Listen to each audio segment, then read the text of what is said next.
things. I was going through the most dangerous cities in Indiana. Uh-huh. In terms of like murder? Yeah, crime in general. And Bloomington's not on the list. Great. That's good. But fucking Shelbyville is. That's where Panzerati's was. Right. That is the cutest little town. And my aunt and uncle live there. That's terrifying. All them gun-loving hillbillies shooting each other. And Gary's down to number 6. Oh, snaps for Gary. But nobody's there anymore. I mean, the whole that is town's true. abandoned. Who are you going to kill or rob? Yeah. Indianapolis, number 3. Figured. And number 1, Michigan City. Really? What's 2? South Bend. Okay. Honestly, it's surprising, just like because of how many people are in Indianapolis, you would think it would translate to more crime. You know, like... I think it's terrible. I'm terrified half the time when I'm downtown Really? Indy. Well, when we moved here, we came from Chicagoland, where the news was always just horrible. Absolutely. And we turned on the news down here, and it's like, oh, there's a cow stuck in the road outside of Indianapolis. True. Yes. Now it's death and murder every fucking day. Get your act together, fucking Indianapolis. Oddity Files. Podcast. All things creepy, Cryptic. otherworldly.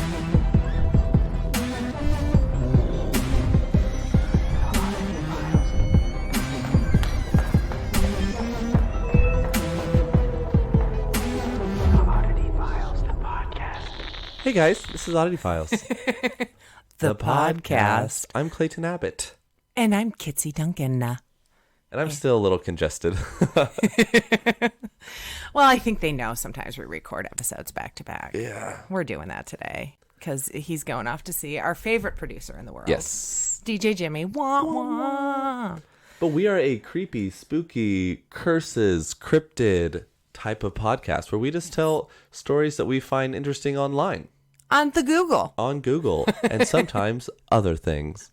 Absolutely. Wikipedia is my shit. So is Reddit.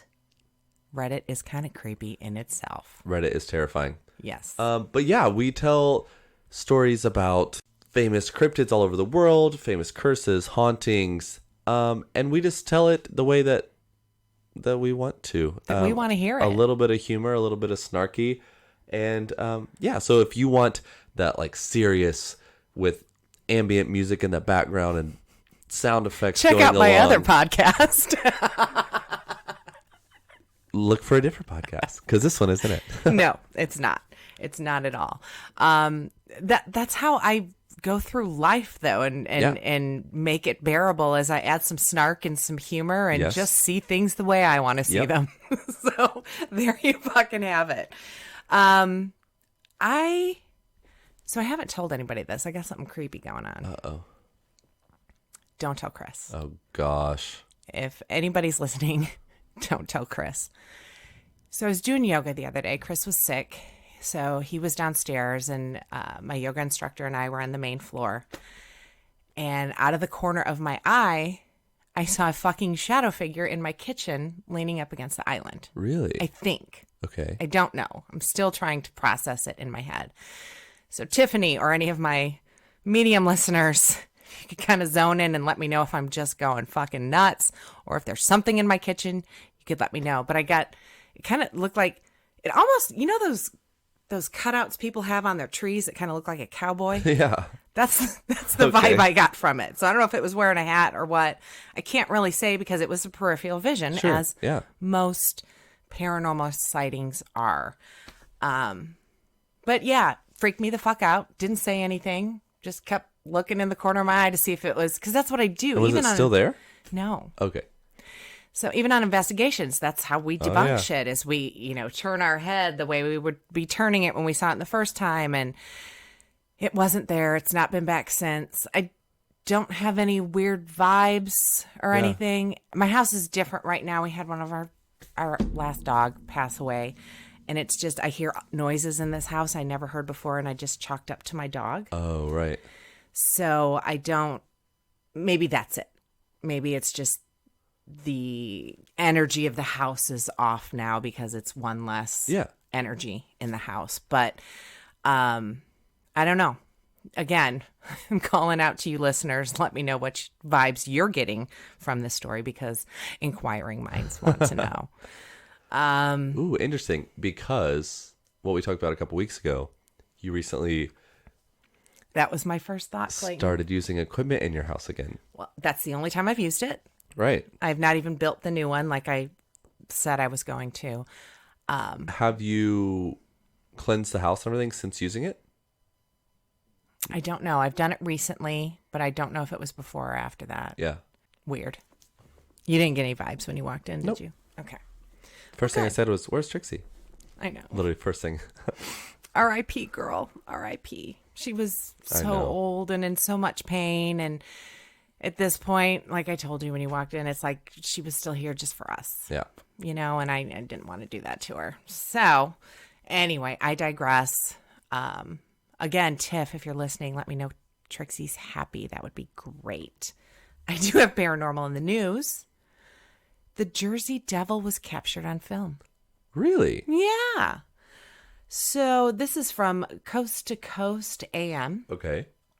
A construction worker returning home from a job in Pennsylvania believes a friend may have spotted the infamous Jersey Devil.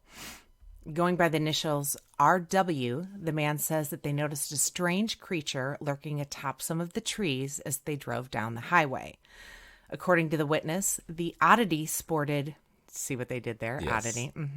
Sported both bat-like wings as well as a goat head, which eerily matches the description of the legendary entity known as the Jersey Devil. Apparently aware of the tale, the man's friend quickly took a picture of the creature as it flew away. The astounded men suspected that perhaps they were mistaken by what they saw due to the weather, the time of day, but upon seeing their photo, the pair became certain that they had seen the notorious cryptid said to lurk in New Jersey's Pine Barrens. So here is, I guess this is the picture. It's a video, but... Okay. And for those of you saying, this is a podcast, we can't look at anything. Actually, you can... Oh, that is very flying devilish looking.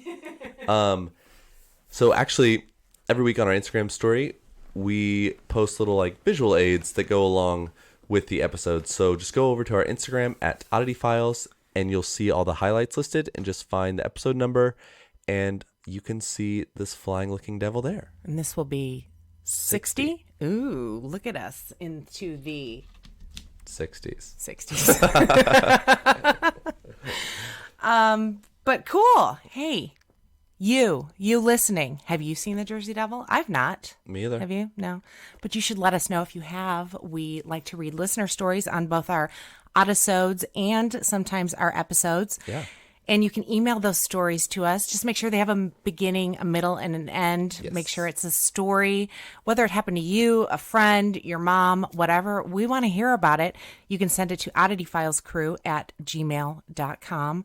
One of my favorite things about doing this is reading other people's stories and going, God, why didn't that happen to me? Most of the time. So yeah, the Jersey Devil has left Jersey and gone to Pennsylvania. Well, it can fly. It can. And Ginormous if I were wings. it, I'd get out of New Jersey as well. I mean, that picture literally looks like a pterodactyl. Yes. Yes. But, Actually, you know what it looks like? Charizard. It absolutely does. So Charizard is in Pennsylvania. So yeah, that's spooky. I finally found my tarot cards that I hadn't been able to find in forever. So excited. Also, they're up there right behind you. Also, friend of ours, Scott and Amy, that work with us in CPO, they have a Ouija board they're going to give me. Really? Why? Yeah, because they have an extra one. What's significant about it? It's the supernatural version of it. Oh, okay. Because I'm a fangirl. Gotcha. I was like, what's the catch? Is it haunted? Right. Maybe that's how you end up Blood with weird was spilt shadows. on it. Yeah, exactly. Maybe that's how you end up with weird shadows in your kitchen. I've got. Is it my turn to go first? Yeah. Yes. Yes. Cool. So Short-term memory. It's a bitch. welcome to Alzheimer's. So this story I gave a title to, which I rarely do. It's called Where There's a Will. Well, there's a will. So the story of the Chaffin Will case. This is the story of the Chaffin Will case. And the story goes a little something like this. I have no idea how I came over. Oh, you know what? I was going over my list of shit because I haven't been watching all the stuff and all the things. And I'm not even sure how this story got on my list because I don't remember learning anything about it. But it's a good story. So prepare yourself to be oohed and awed. This is the story of the Chaffin Will case. And the story goes a little something like this. And I said that already. James L. Chaffin was a farmer in North Carolina who had 4 sons. John, James P., also known as Pink, good for him, Marshall, and Abner. Okay. There are not enough Abners in the world anymore. In 1905, he wrote a will leaving everything to Marshall, even though he was survived by his widow and his 3 other sons. Way to go, Dad. You're a dick. For the 2 decades prior to his death, James L. Chaffin, or Chaffin, I'm not sure, it'll probably come out both ways, owned and worked a farm near Mocksville, North Carolina. With his wife, he raised his 4 sons, although any reliable accounts of the family other than that are hard to come by. It appeared that Papa Chaffin was extremely close to Marshall in particular. When the Chaffin's own home was destroyed in a fire, they went to live with Marshall and his wife, Susie, until their property was restored. Still, dick move, Dad. As a possible result of this close relationship, it was Susie who kept Chaffin's last will and testament in their possession. Dated 1905 and named Marshall his father's sole beneficiary, a fact that his brothers were surprised and pretty pissed about. They found out after their father's untimely death in 1921 due to an accidental fall. When Marshall died just a year later from heart problems, the Chaffin property was granted to Susie and the child. Okay. And none of the boys contested this at the time. Okay. I'm not going to lie. I'd be super pissed too. While none of the Chaffin brothers were rich, Pink was known to be stretching his dollars the farthest, planting sugarcane and cotton on his property and selling hand-carved axe handles for 25 cents apiece. Not a lot of money in that, apparently. He, his wife, and their children occupied a 4-room home. The family was just barely scraping by, and the inheritance would have surely helped. But again, no one contested the will. Until... Ooh, there's always an until. Yep.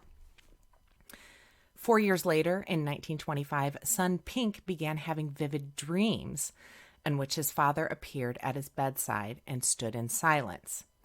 In June 1925, the deceased Chaffin appeared by his bedside once again, dressed in his black overcoat. He took hold of his coat, pulled it back, and said, "You will find my will in my overcoat pocket," and then vanished. Oh. Here's a documented quote from Pink himself. "I began to have very vivid dreams that my father appeared to me at my bedside, but made no verbal communication. Sometime later, I think it was the latter part of June 1925, he appeared at my bedside again, dressed as I had often seen him dressed in life, wearing a black overcoat, which I knew to be his own coat. And this time my father's spirit spoke to me. He took a hold of his overcoat in this way," I'm assuming he showed people, Sure, "and pulled it back and said, 'You will find my will in my overcoat pocket,' and then disappeared," which is pretty much what I said in the previous paragraph. I should proofread this shit. The next morning, Pink woke up convinced that his father had communicated with him to clear up some mistake. He went to his mother's home, where he found out that the overcoat was in possession of his brother. Okay. Didn't say which brother.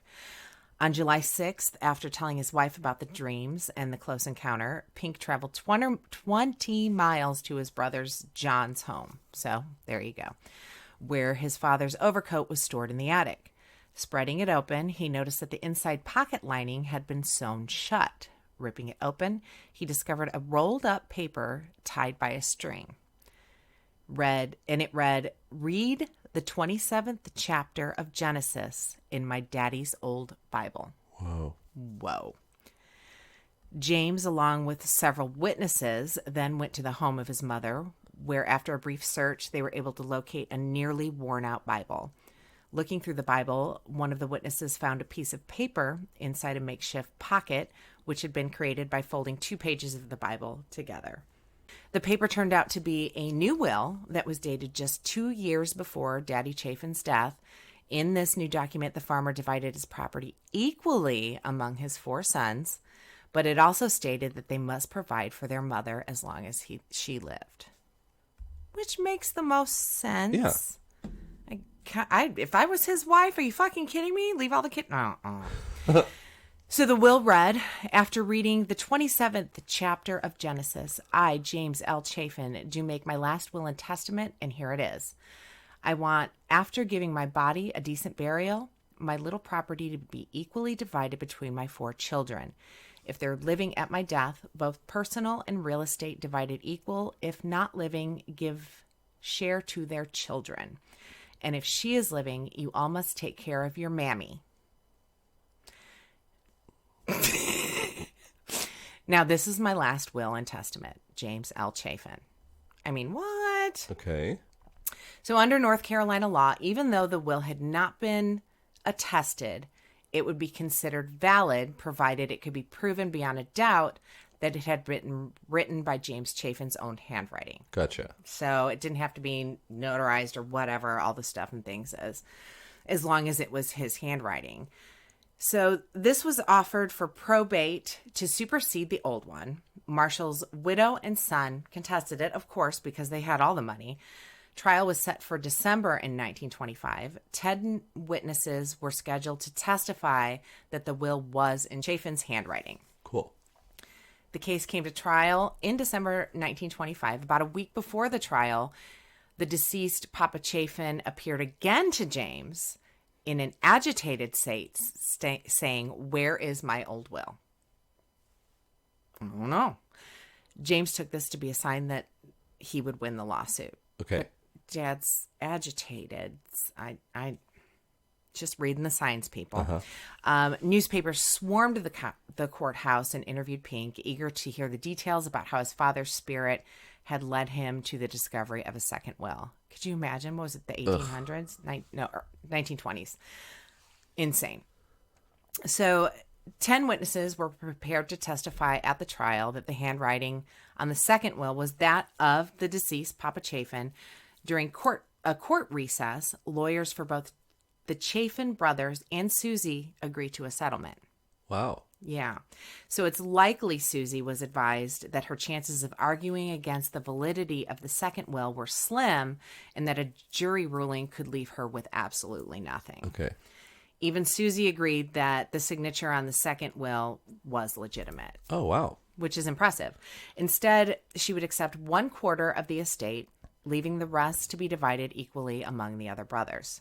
The presence of Chaffin's ghost in articles about the case led to attention from a number of outlets that had little or nothing to do with the judicial system. The following year, the Society for Physical Research dispatched a lawyer to interview the Chaffins to try to discern their sincerity, they're close.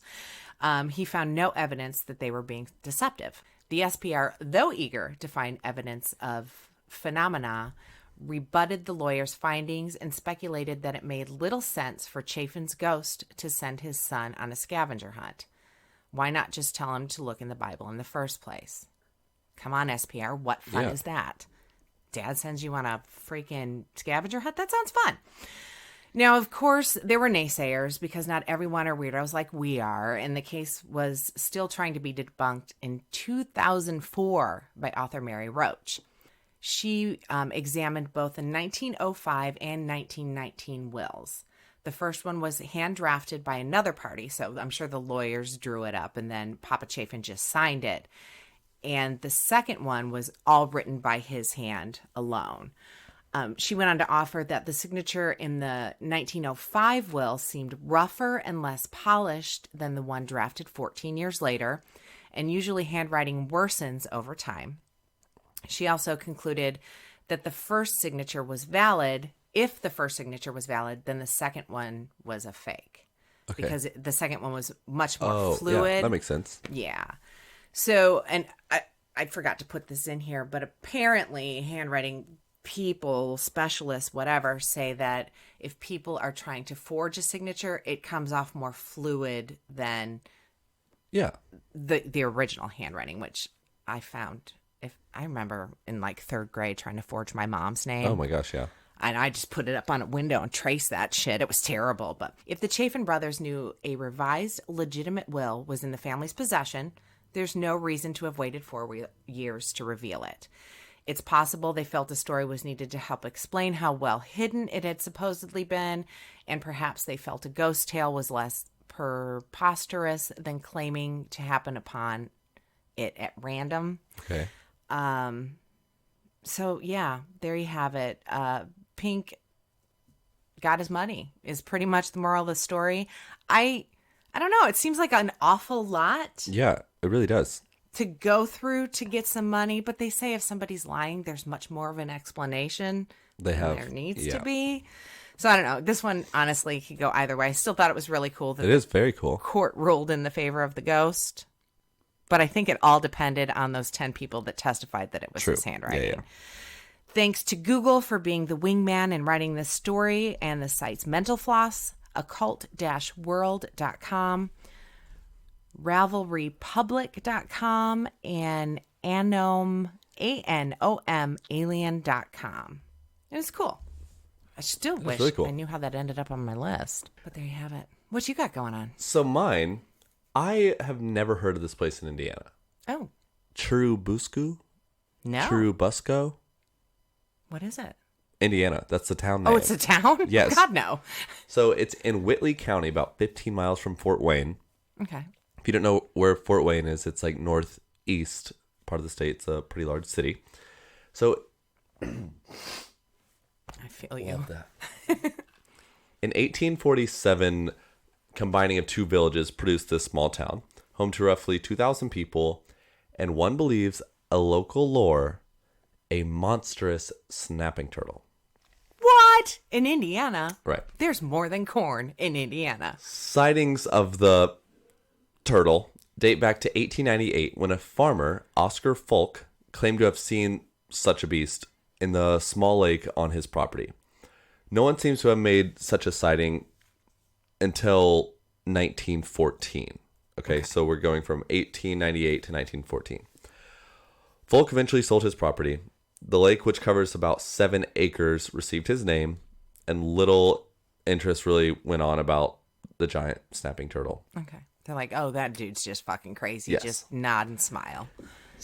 Now, we're in 1948. 2 locals, Ora Blue and Charlie Wilson, went fishing at Folk Lake and returned with quite the story. Ooh. Rather than an oversized trout or, large fish, they claim to have caught a glimpse of a monstrous turtle. At this point, no one really knew how to take the story. According to locals, Wilson had a reputation for spinning tales. Oh, as they do. But within a year, Gail Harris, who owned the property, also saw the beast, reporting that it was about the size of a dining room table. What? He began searching to prove the existence of this beast, dubbed Oscar.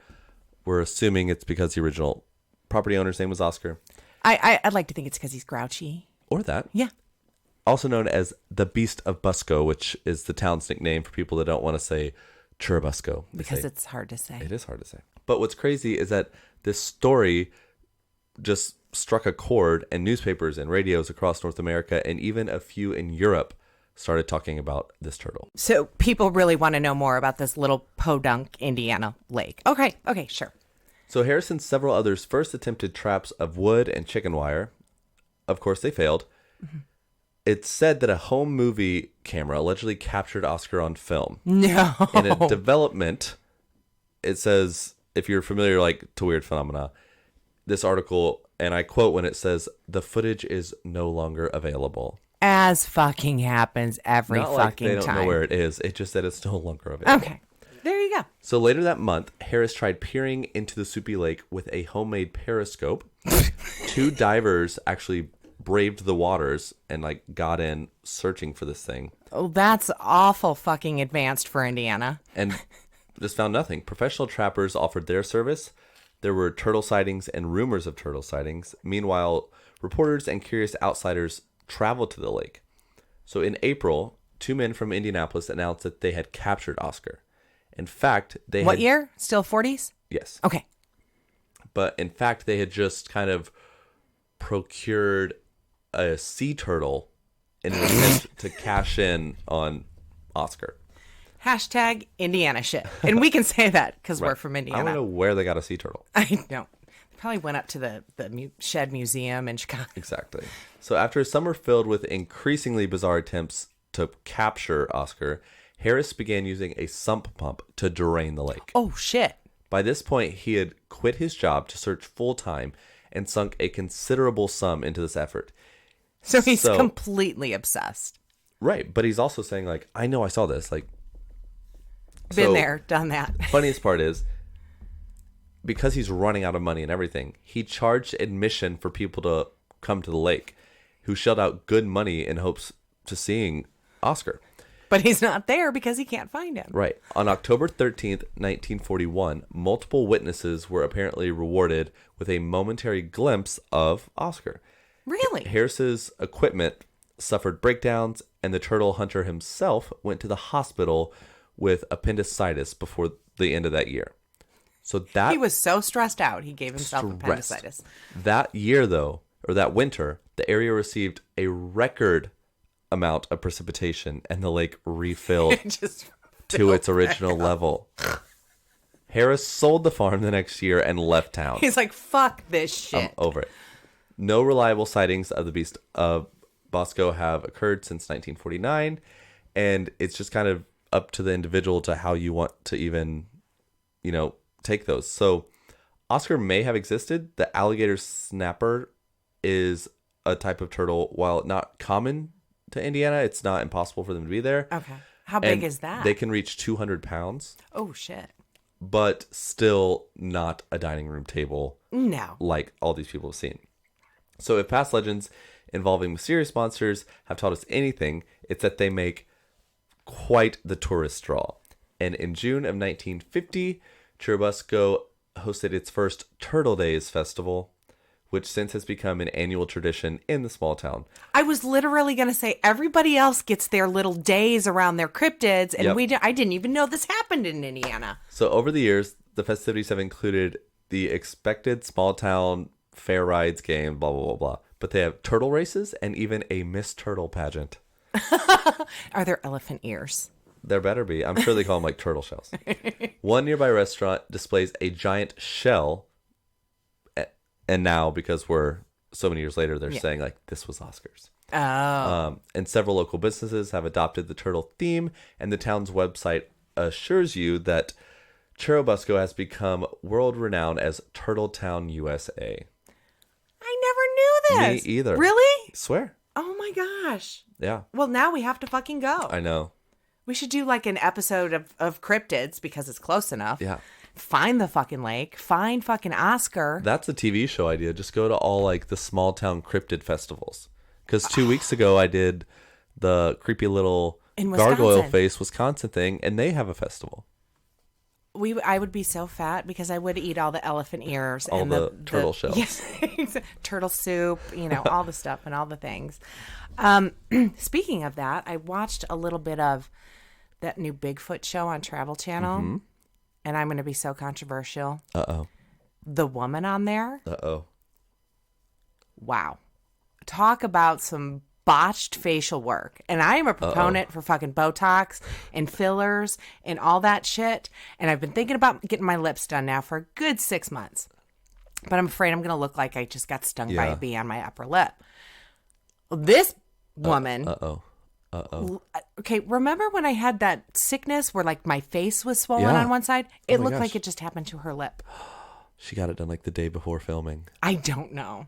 I mean, she's a doctor. She's allegedly super smart, and she's considered the female Indiana Jones. Oh. However, I don't know. It's honey, just be you. Or maybe she tried to do it herself. I don't know. But it's worth a watch just to see her face in IR because I was like, I turned around, looked at the TV. Yeah, I turned around, looked at the TV. I'm like, oh, what is that? Oh, okay. So no. I didn't give the show a full chance. I'll have to do that. Apparently, they got some of the most prominent evidence on Bigfoot ever. Whoa. Alexa said so a few weeks ago, saying that they captured it on thermal cam. But, honey, Where do they hunt?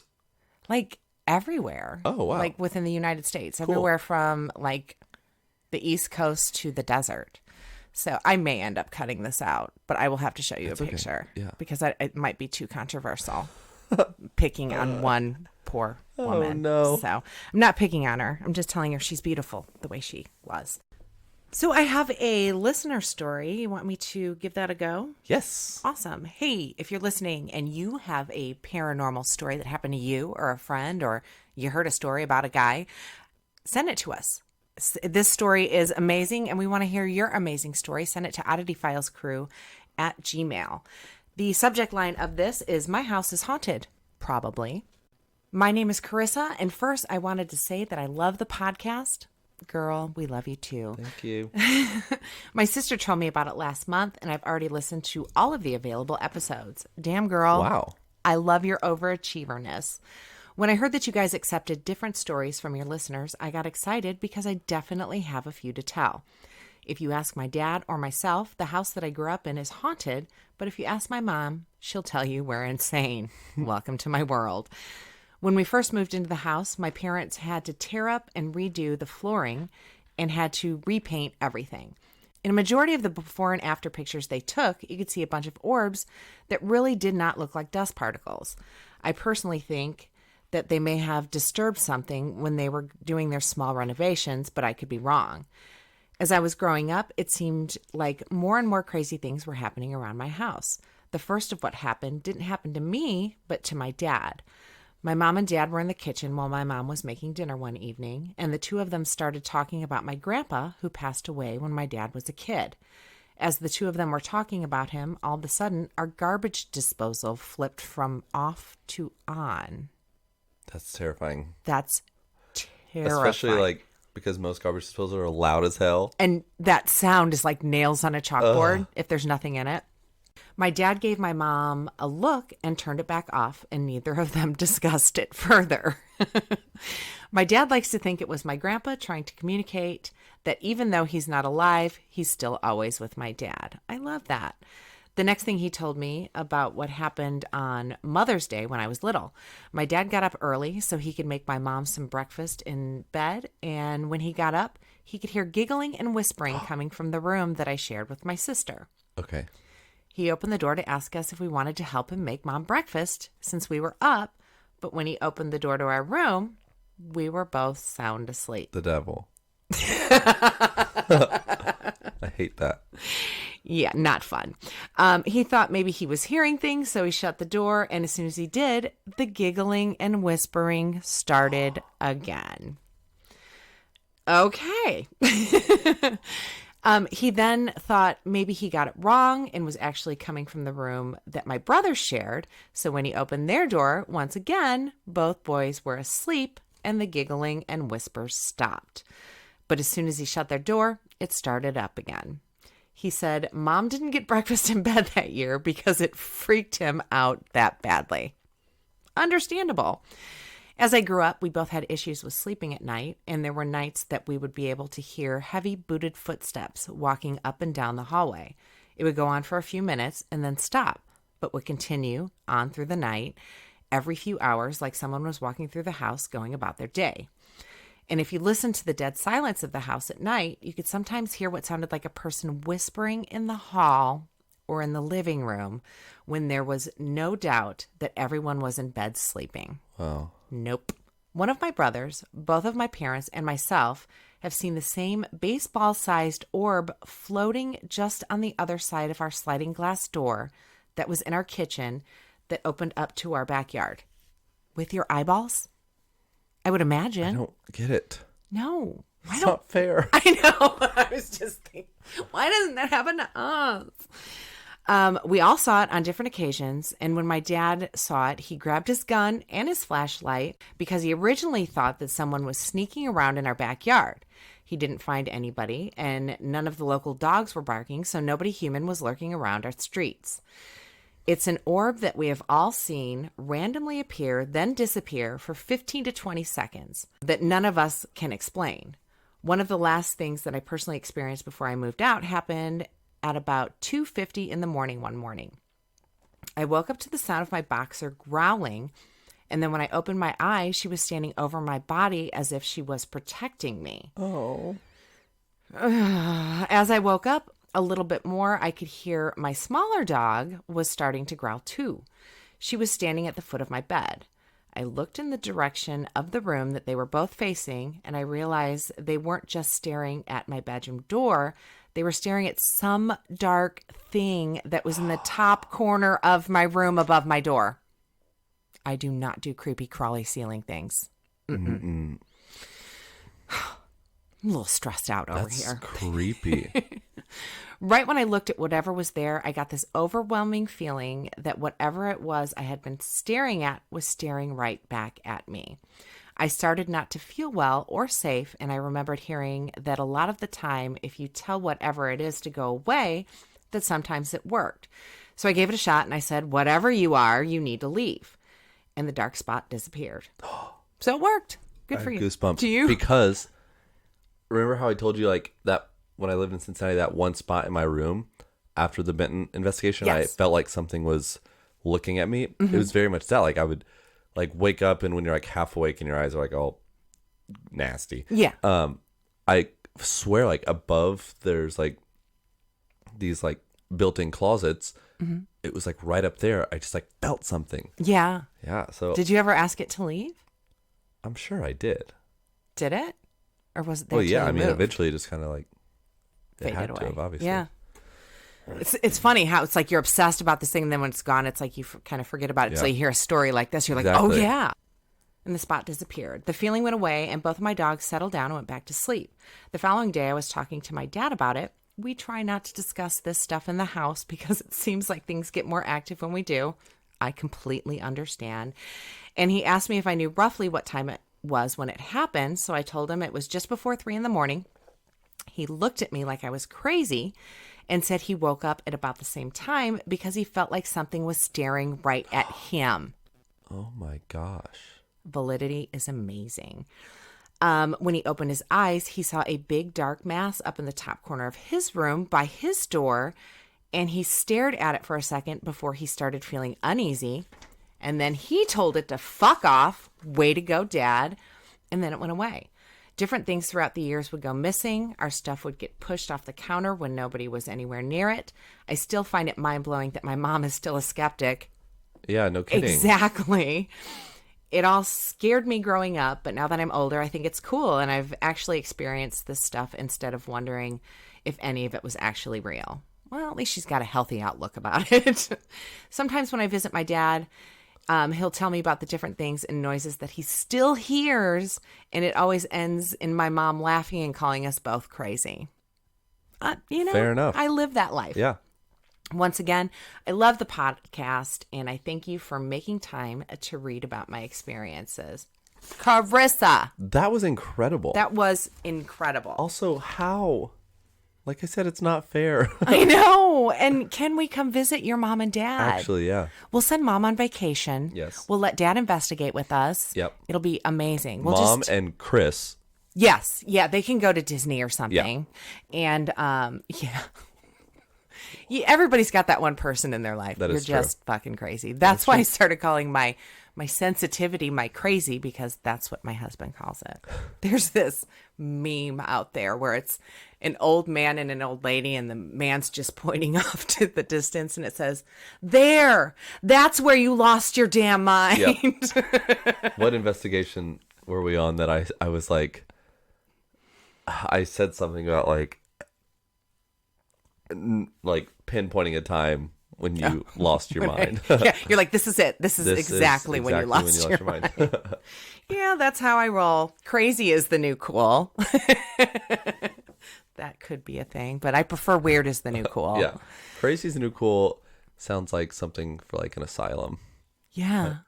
Like everyone there has it in common. Absolutely. I want to buy a haunted building, Clayton. I know we talked about Whispers Estate last weekend. I want one. How do I find one? Zillow?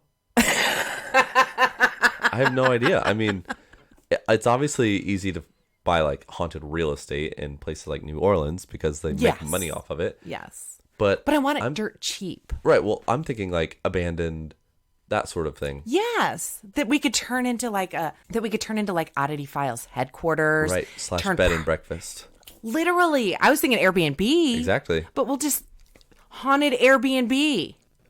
I don't know. Yeah. This just happened. There we has came to be up something with in like the Airbnb contract that says like no, because we talked about that one. That one story where they put right in their listing, this house is haunted. So it's like, you would think people would flock to that. Yeah. Well, maybe we're onto something. Maybe we are. Zach, don't take it.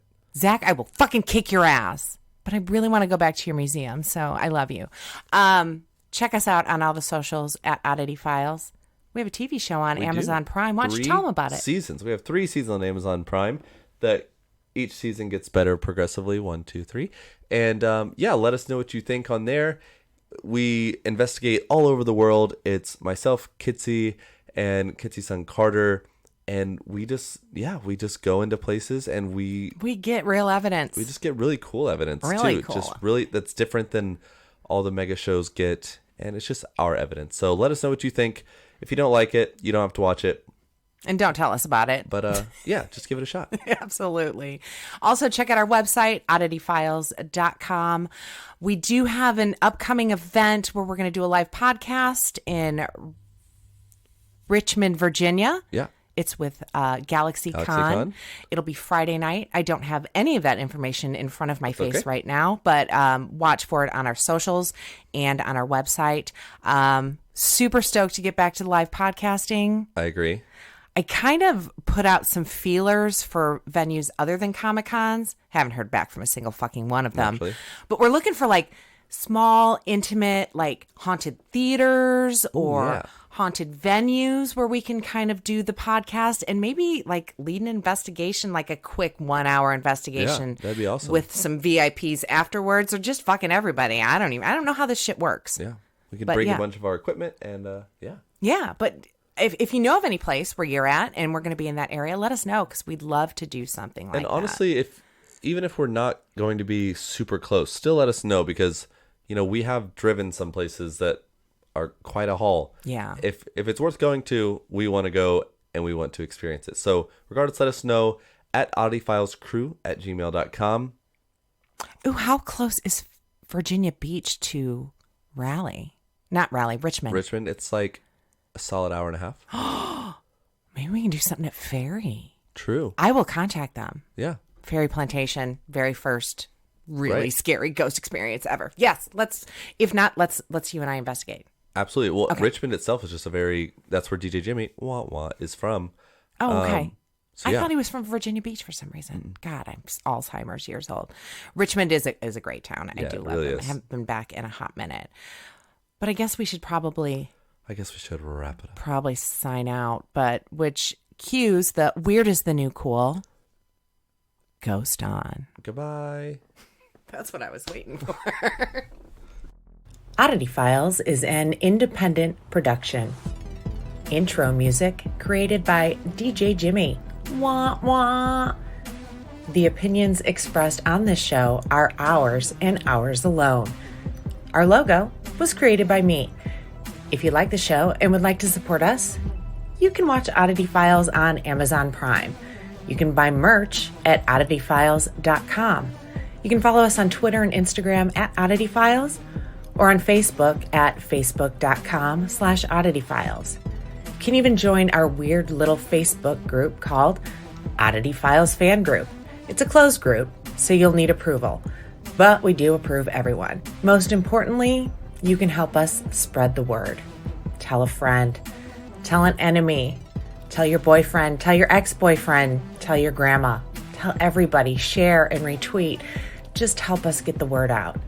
We appreciate each and every one of you and couldn't do this without you. If you have a story you want to know more about, or a personal story you'd like to hear us read during an episode, email us at oddityfilescrew@gmail.com. If you have a corrections corner, go ahead and give us a call. It's 317-300-6699. If you have a venue you'd like us to do a live podcast at, reach out at oddityfilescrew@gmail.com. Also, take a couple minutes. Rate, review, and subscribe to this podcast on all the major podcast apps. It also helps us get out there and in front of the public eyes. And remember, kids, weird is the new cool.